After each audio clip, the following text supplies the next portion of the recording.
이필재의 질문 이필재입니다. 오늘은 푸르메 재단의 대표를 맡고 계신 백경학 선생님을 초대했습니다. 저는 지금 푸르메 재단이 있는 종로구 효자동의 푸르메 센터에 왔습니다. 백 대표님, 안녕하세요. 시간 내주셔서 고맙습니다. 네, 고맙습니다. 여기가 효자동 맞죠? 맞습니다. 네. 신교동입니다. 아, 정확히는. 신교동입니까? 네. 네. 보니까 이 건물에 푸르메 재단도 있지만은 네. 또 장애인 복지관도 있고 네. 어린이 발달 재활 센터도 있더군요. 네. 그러니까 이 건물 소개도 잠깐 좀 해주시죠. 네, 여기가 이제 종로구의 땅이었는데요. 공영 주차장을 만든다 그래서 저희가 제안을 했습니다. 저희가 이제 장애 어린이를 치료할 수 있는 그런 시설이 필요하기 때문에 저희가 지어서 기부 체납을 할 거고, 그리고 이 안에는 이 종로구만 25개 구 중에서 장애인 복지관이 없었습니다. 그래서 그런 조건으로 해서 저희는 어린이 재활을 하는 의원을 만들었고, 복지관을 만들었고, 장애인 전용 치과를 만들었고, 이제 재단이 들어서게 된 거죠. 네. 이제 2012년에 저희가 건물을 세웠으니까 이제 13년째 그런 활동을 하고 있습니다. 네. 푸르메 재단이 올해로 설립 20년을 맞았죠. 네. 네. 그동안에 이제 장애 어린이의 치료와 재활을 돕고 또 그 가족의 이제 버팀목이 되온 거로 알고 있습니다. 네. 푸르메는 뭐 푸른 산이라는 뜻의 순 우리말이라면서요? 맞습니다. 네. 푸르메 재단의 그 넥슨 어린이 재활병원은 국내 최초이자 여전히 유일한 통합형 어린이 재활병원입니까? 그렇진 않습니다. 아, 그렇군요. 네. 그러니까 푸르메, 부연 설명드리면 푸르메란 뜻은 말 그대로 푸른 산, 네. 나무 한 그루 한 그루가 모여서 푸른 숲을 만든다는 거고요. 네. 저희는 이제 장애인과 비장애인이 그런 어떤 어우러지는 세상을 만들겠다는 뜻을 가진 그런 순 우리말입니다. 그리고 네. 이제 2016년도에 그 어린이 재활병원을 만들었는데요. 네. 그 전에도 작은 병원이 하나 부천에 있었습니다. 그렇군요. 예. 근데 경영난 때문에 금방 문을 닫게 됐고요. 네. 저희처럼 이제 10년 가까이 오래된 병원은 지금 유일한 병원이었는데 한 2년 전에 그 문재인 대통령이 공약으로 공공 어린이 재활병원을 만들겠다 해서 예. 대전에 하나가 생겼고요. 그렇군요. 네, 그리고 이제 창원에도 하나가 생길 예정으로 있습니다. 네. 그럼 1호는 맞습니까? 맞습니다. 예. 네. 통합형 재활병원 이게 뭔가요? 장애 어린이들한테 필요한 어떤 진료라든가 치료 같은 것들을 한꺼번에 한다는 얘기입니다. 그래서 재활의학과, 소아정신과, 소아과, 소아치과. 그래서 꼬마가 불편하고 아픈 부분을 와가지고 이렇게 다른 병원들을 다 다니면서 하는 게 아니라 한 병원에서 통합 치료를 할 수 있는 병원을 이제 저희는 이제 구상을 한 거고, 이제 마포에 지은 그 병원이 유일한 그런 병원이었습니다. 네. 지금도 마찬가지로 이제 오면은 소아과에 오시는 그런 오는 꼬마가 이제 거기서 물리치료, 작업치료, 언어치료, 뭐 감각통합치료 이런 것들을 다 받을 수 있는 그런 체제를 갖추고 있는 거죠. 그러니까 원스톱 맞습니다. 의료를 네, 제공하는 거군요. 네. 네.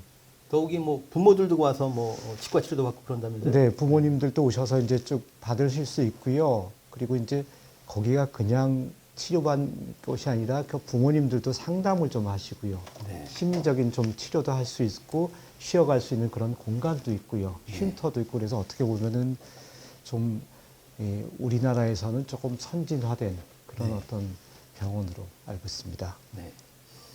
방금 말씀하셨듯이 장애인과 비장애인 간의 소통, 네. 통한 사회 통합 네. 쓰시는 걸로 알고 있습니다.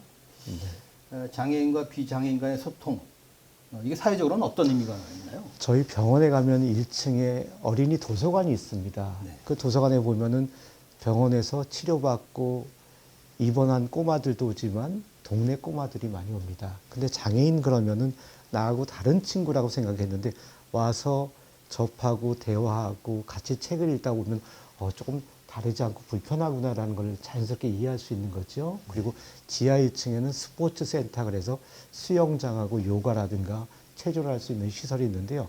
지역 주민들이 많이 옵니다. 네. 근데 병원을 짓기 전에는 그 지역 주민들도 반대를 하셨어요. 네. 왜 그러면 어린이 재활병원 그러니까 장애인들이 치료받는 곳 그러니까 혐오 시설이 아니냐 막 그랬는데 이른바 님비 현상이죠. 네, 그때는 심각했습니다. 처음에 세울 때는. 근데 지금은 오셔가지고 지역사회에 이렇게 수용하고 꼬마들을 만날 수 있고 도서관이 있다는 게 되게 행복해 하세요. 그러니까 다르지 않구나. 오히려 내가 도와주고 함께 할 수 있는 존재구나라는 그런 마음을 갖게 되니까 제가 보기엔 자연스럽게 장애와 비장애의 그런 벽이 허물 수 있고 이해심도 높을 수 있고 그런 것들이 어떻게 보면 사회 통합의 하나의 그런 좋은 그런 선례가 되고 있습니다. 네. 그러니까 통합 교육도 이루어지고 네. 일종의 통합 커뮤니티 같은 곳이군요. 맞습니다. 예.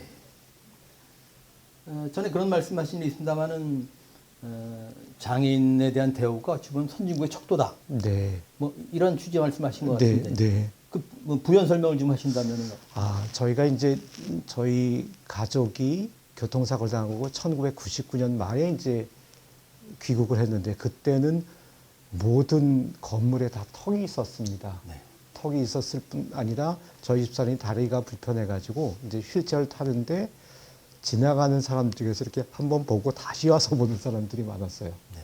그리고 이제 저희 애에 대해서 애가 이제 초등학교 때였는데 친구들이 오면은 저희 집사람이 다리가 없으니까 다리가 없는 다리를 신기해하기도 하고 무서워하기도 하고 그리고 이제 의족을 하고 있으면 의족을 한번 만져봐도 되느냐. 그래서 만져봐라. 그리고 이제 교통사고를 당해서 이렇게 되는 거다. 그러니까 자연스럽게 보면은 되게 장애에 대해서 익숙해진다 그럴까요? 장애도 특별한 게 아니구나라는 그런 것들이 있었는데 지금은 훨씬 더 그런 것들이 보편화된 것 같습니다. 그래서 뭐 누가 이 지하철에 타가지고 어떤 발달장애 청년이 뭐 이렇게 심하게 뭐 이렇게 행동을 한다 하더라도 사람들은 생각하기에 저게 장애를 가졌구나라고 이제 이해할 수 있는 그런 폭이 된 거죠. 그래서 어떻게 보면 우리도 정말 어떤 시설뿐만 아니라 의식에 있어서도 선진국의 대열에 들어가서 이제 진행되고 있는 게 아닌가 그렇게 생각합니다. 그러게요. 방금 말씀하신 대로 요즘 그 대중교통을 이용하다 보면은 네. 그 발달 장애인들이 더러 눈에 띄는데 네. 어찌 보면은 과거엔 집에서 못 나오던 사람들이 그렇게 네. 이제 사회 변화가 이루어지면서 좀 외출도 하고 그런 네. 게 아닌가 네, 싶습니다. 맞습니다. 예. 방금 부인 말씀하셨습니다만은 푸르메 재단의 탄생은 지금 말씀하신 대로 백 대표님 이제 그 독일 연수를 마치시고 가족을 네. 하다가 당하신 교통사고, 그 교통사고로 겪은 분의 어떤 어려움 이런 걸 빼놓고 설명할 수가 없을 것 같습니다. 네. 그래서 부인께서 하여튼 그 소송 끝에 받은 피해 보상금의 절반가량 약 11억 원을 이 재활병원 건립을 위해서 내놓으셨지 않습니까? 네. 일종의 마중물이었다는 생각이 드는데 말이죠. 네. 이런 일련의 과정을 보면 푸르메 재단의 설립은 하나의 기적 같습니다. 네. 세상인 기적을 믿는 사람과 기적을 믿지 않는 사람이라고 합니다만은 저도 신자로서 이 사례를 보면서 하나님이 사람과 함께 일하신다 이런 생각이 듭니다. 네. 이 이야기를 좀 한번 이 일종의 스토리텔링을 좀 해주시죠. 네.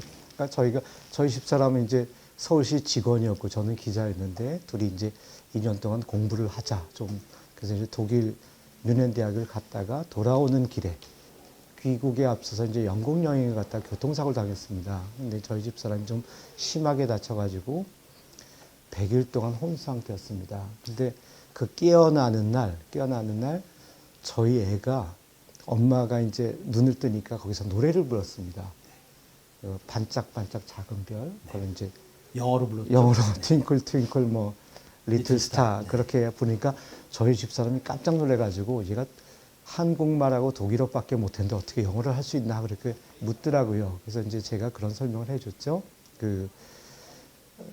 저희 애가 중환자실 앞에서 매일 엄마가 언제 깨어날지 기다리니까 그런 게 애처롭던지 스코틀랜드의 간호사가 자기가 아침에 퇴근할 때 애를 데리고 유치원에 좀 데려다 주면 어떻겠냐. 자기 딸하고 같이 유치원에 보낼 수 있다라고 했고 그 유치원 원장님이 한국인 가정이 이렇게 여행을 왔다가 교통사고를 당해서 엄마가 아프니 얘를 우리가 받아주자라고 해가지고 걔가 이제 한 달이 넘게 이제 다녔던 거죠.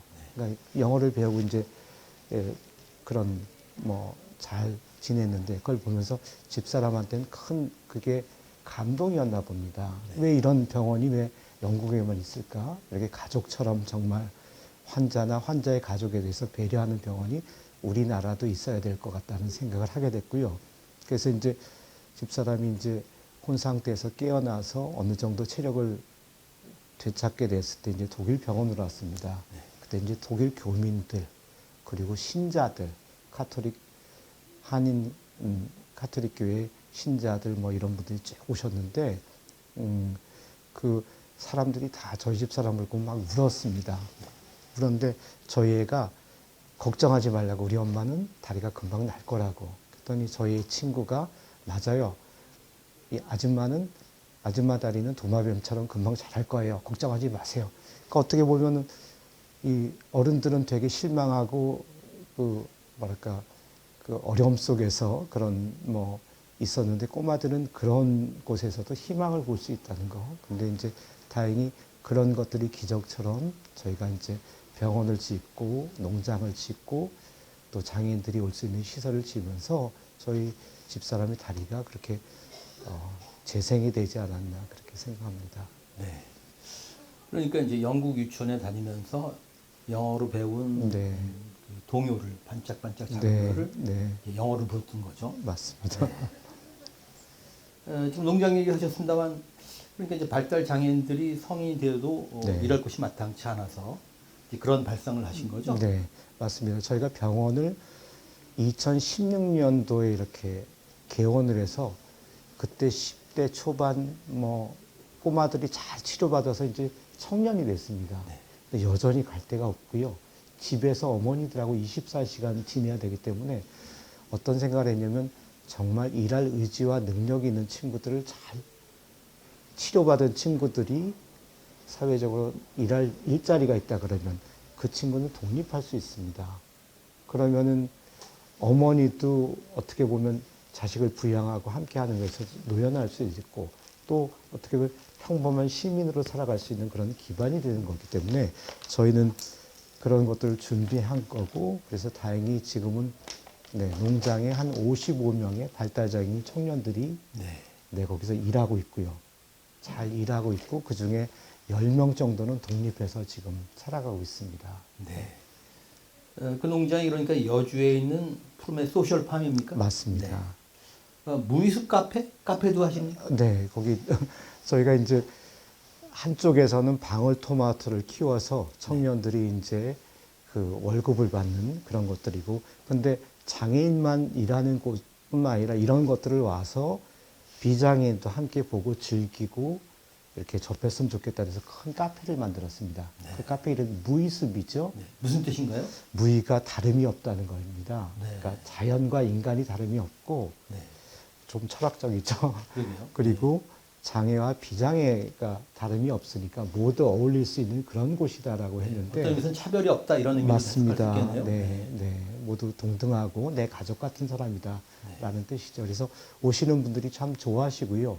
또 그 안에 뭐 민음사라든가 푸른 숲이라든가 그런 출판사들에서 책을 모아서 책을 기부해 주셔서 저희가 3,000권 정도가 있습니다. 신간이. 네. 그러니까 어떻게 보면 여주에 조금 외곽이지만 좋은 카페면서 장애 청년들이 일하는 일터면서 그게 하나의 도서관이 되고 있습니다. 네. 그래서 지역 주민들이 참 행복해 하시죠. 여러분도 여주 지난 길에 한번 들러보시죠.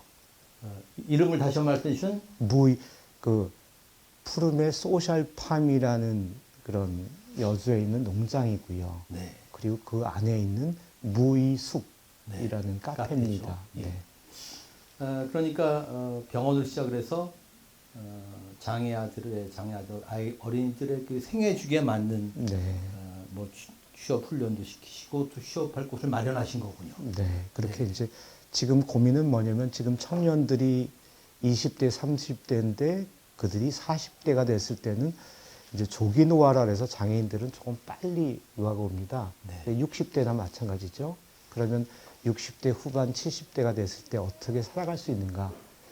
그러려면은 어떤 주거 형태, 부모님들은 돌아가셨던지 안 계실 텐데 어떤 형태로 그러면 살아갈 수 있는 그런 것들을 지금부터라도 조금 고민해야 된다고 저희는 생각하고 있습니다.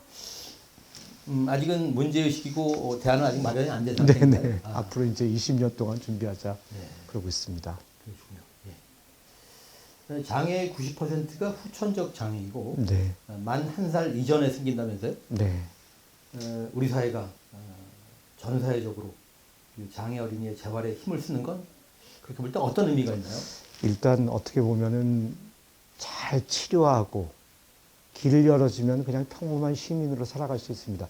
보통의 삶을 누릴 수 있는 청년들, 어린이들이 너무 많은데 지금은 우리는 그 어린이들을 이제 어떻게 보면 포기하고 방기하고 그런 것들이거든요. 그래서 뭐 저희는 비영리 재단이긴 하지만 정부, NGO 단체들 그리고 기업, 시민들이 힘을 모으면 얼마든지 평범한 시민이 될 수 있다고 생각합니다. 예를 들어서 저희가 초창기 어떤 꼬마를 치료했는데 2년 동안 열심히 치료했습니다. 근데 그 꼬마는 처음에는 목도 가누지 못하고 일어나지 못했죠. 근데 2년 동안 치료하니까 목을 가누고 뭐를 짚고 일어나게 됐습니다. 근데 어느 날 그 저희 사무실 전화가 왔어요. 그 어머니였는데 지금 운동장에 왔는데 꼬마가 걷기 시작한다고. 그래서 제가 그 꼬마 미니였습니다. 미니가 지금 걷고 있댄다 그랬더니 저희 직원들이 박수를 치고 막 눈물을 흘렸습니다. 그런 게 이제 저희가 일을 하면서 느끼는 감동이죠. 또 하나는 그 이철재 사장님이라고 저희 재단의 큰 기부자신데요. 그분은 조기 유학을 갔다 교통사고를 당했습니다. 근데 교통사고를 당했으니까 어떻게 보면 삶을 포기할 수도 있었는데 본인이 공부하고 대학 문을 두드려서 버클리 대학에 들어가고 박사과정까지 마치고 작은 벤처기업을 열어서 성공하셨어요. 그래서 저희가 이 건물을 짓는데 10억이라는 큰 기부를 해 주었습니다. 장애인이 포기하지 않고 장애를 잘 또 해가지고 성공한 장애인 그런 기업가가 된 거죠. 그런 것들이 우리 사회에 보여주는 어떤 장애를 잘 극복하면은 이런 어떤 성공적인 그런 삶을 살 수 있다는 그런 일화가 아닐까 생각됩니다. 지금 이 푸르메 센터에 그분을 기리는 방이 하나 있죠? 네, 이철재 홀이라고요. 네. 저희가 강당에다가 그런 그 이름을 붙였고, 네, 그래서 많은 분들이 올 때마다 그분을 기념하고 있습니다. 네. 지금 장애인 비율이 어떻게 되는지 모르겠습니다만은 어찌 보면 이제 자신들의 그 어려움이랄까 문제를 스스로 해결할 수 있도록 네, 이 정치권에서도 좀 대표성이 높아져야 되는 거 아닌가 그런 생각도 듭니다. 네, 지금 뭐 어떻게 보면 국회에 보면은 국회 보건복지위원회가 있고요. 네. 장애인 중에서 비례대표가 많이 또 진출해서 이제 하고 있는데 그럼에도 불구하고 어떻게 보면은 이제 본인의 장애라든가 또 이제 이런 복지 사업이라는 게 돈이 많이 들어갑니다. 그러면 국민 부담을 주는 부분에서는 어떻든 정치인들이 꺼리 있지 않습니까? 네. 그래서 그런 부분에 대해서 저는 불필요한 부분을 좀 줄이고 정말 이 국민 중에서 사회적 약자들이 필요하고 그들이 일어나서 보통의 삶을 살 수 있는 그런 부분에 대한 투자와 그런 증액이 돼야 되지 않을까 그렇게 생각하고 있습니다. 네.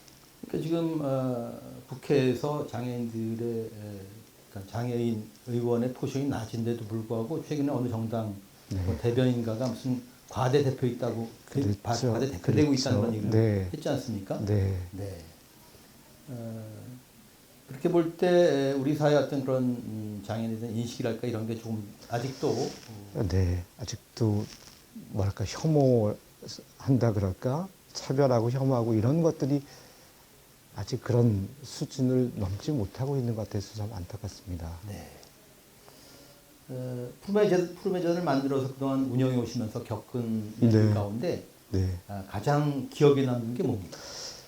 어떤 난치 질환을 가진 그런 어린이가 있었습니다. 그런 꼬마가 저희한테 와서 치료를 받았는데 사실 힘든 상황이었거든요. 근데 얼마 지나지 않아서 그 꼬마가 죽었습니다. 네. 이제 꼬마들과 그 난치병, 불치병 그런 이 중증 장애를 가졌으면 돌연사가 있습니다.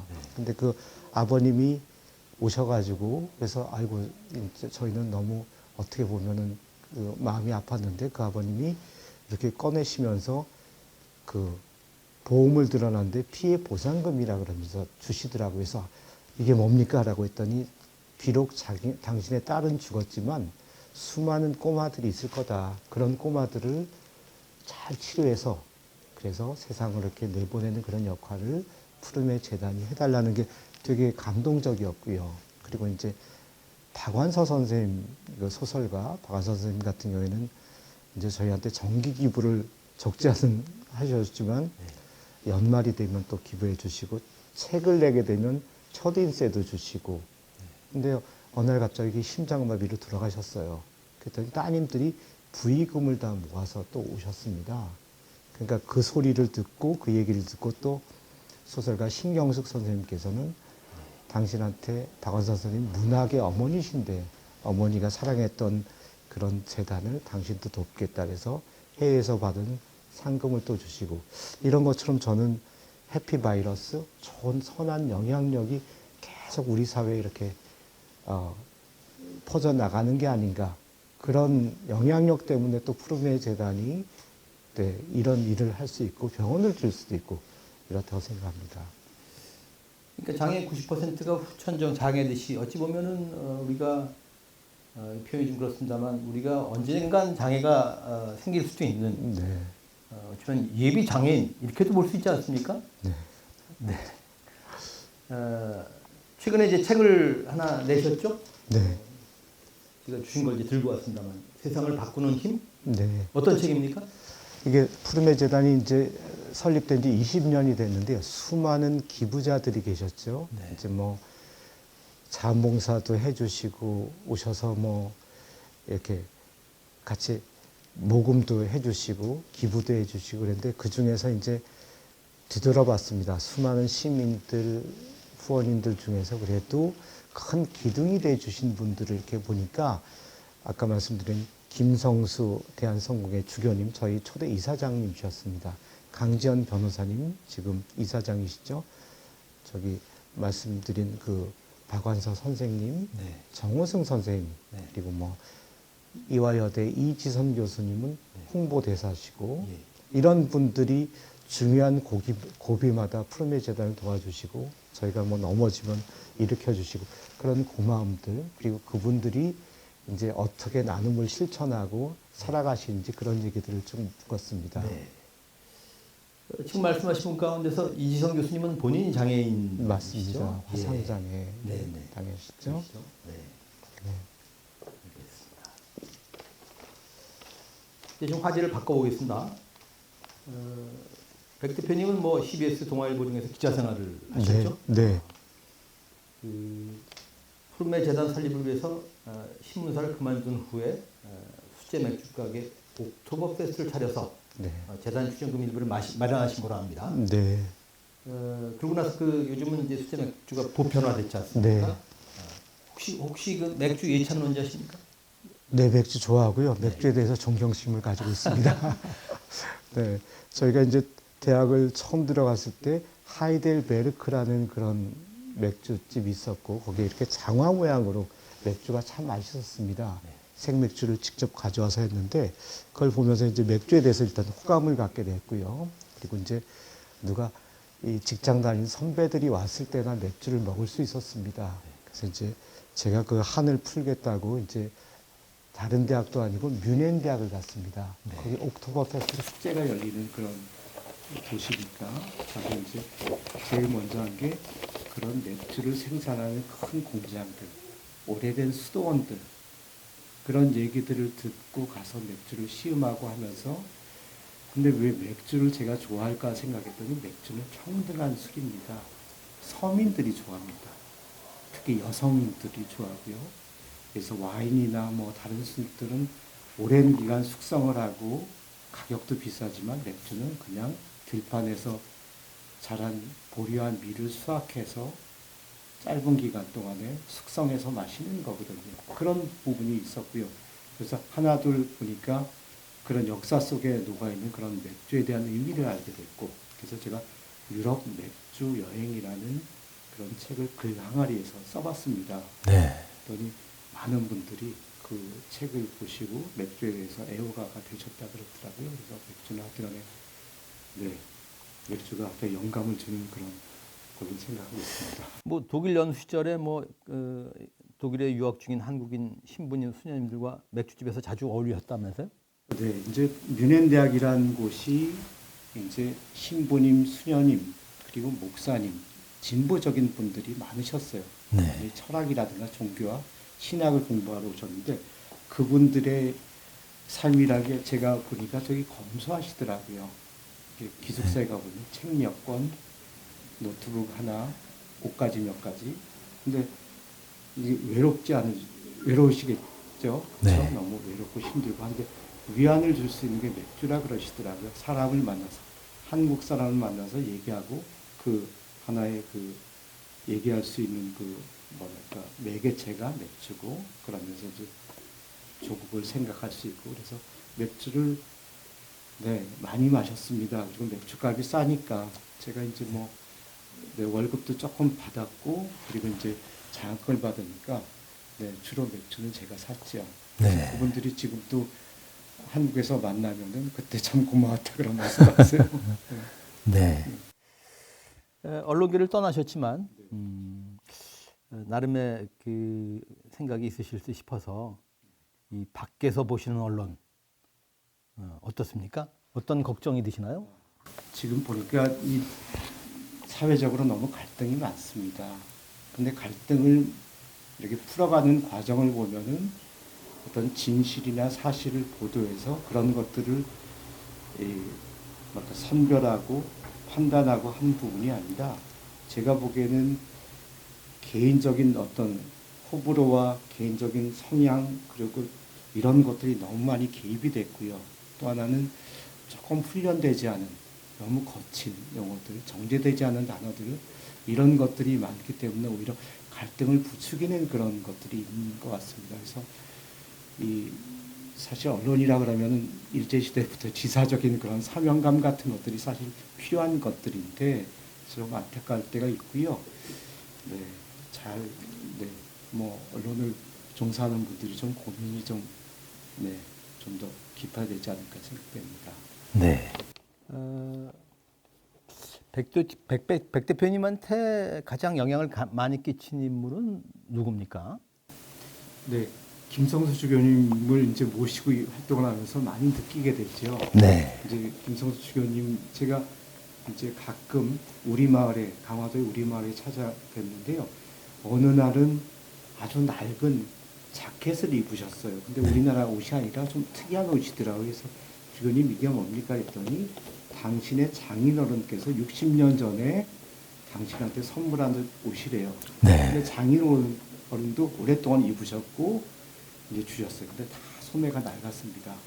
보풀하기가 있는데 왜 입으세요 했더니 장인을 생각하면서 입는다. 네. 근데 제가 주교님을 볼 때마다 참 부끄럽다고 말씀하세요. 네. 그분이 가지신 어떤 모습이 뭘까라 했더니 겸손과 검소입니다. 네. 근데 겸손과 검소가 뭘까라 했더니 그게 결국 사회적인 약자, 이웃에 대한 배려, 사랑 뭐 이런 것들이더라고요. 그래서 저는 푸르메 재단이 가져야 될 가치도 이게 아닐까라는 생각이 들고요. 그리고 이제 이 김성수 주교님하고 모시고 제가 큰 기업의 이 부회장을 만나러 간 적이 있습니다. 그래서 어렵게 정말 전화를 몇 번 하고 뭐 사전에 이렇게 협의를 해가지고 오셨는데 뭐 그냥 저희가 이제 어떤 제안을 했는데 검토해 보겠다라는 그런 말씀만 하셨어요. 그래서 네. 제가 이제 나오는 길에 이제 저기 주교님한테 너무 속상하다고 어떻게 이렇게 할 수 있느냐 주교님까지 모시고 왔는데 어떤 그런 약속 확답도 안 해주고 이럴 수 있냐 했더니 주교님 저한테 하신 말씀이 10번 전화하면 한 번 통화할 수 있고 10번 통화하면 한 번 만날 수 있고 10번 만나면 성사될 수 있는데 오늘 우리가 충분히 우리의 의지라든가 취지를 설명했으니까 그걸로 성공한 거다. 그러면서 저한테 백이사 우리가 하는 일이 뭔지 아오? 그래서 네 뭡니까? 그랬더니 우리 앵벌이에요. 근데 우리가 사익을 내 주머니를 채우는 앵벌이가 아니라 공익을 위한 앵벌인데 앵벌이는 기다려야 됩니다. 그리고 절대로 부자가 가난한 사람을 돕지 않습니다. 그럼 누가 돕습니까? 그랬더니 조금 가난하든지 겨우 먹고 살만한 사람이 돕습니다. 그래서 감동은 가난한 사람부터 나옵니다. 라는 말씀을 듣고 저는 아이고 우리 주교님 제가 잘못했습니다. 그렇게 말씀드렸습니다. 네.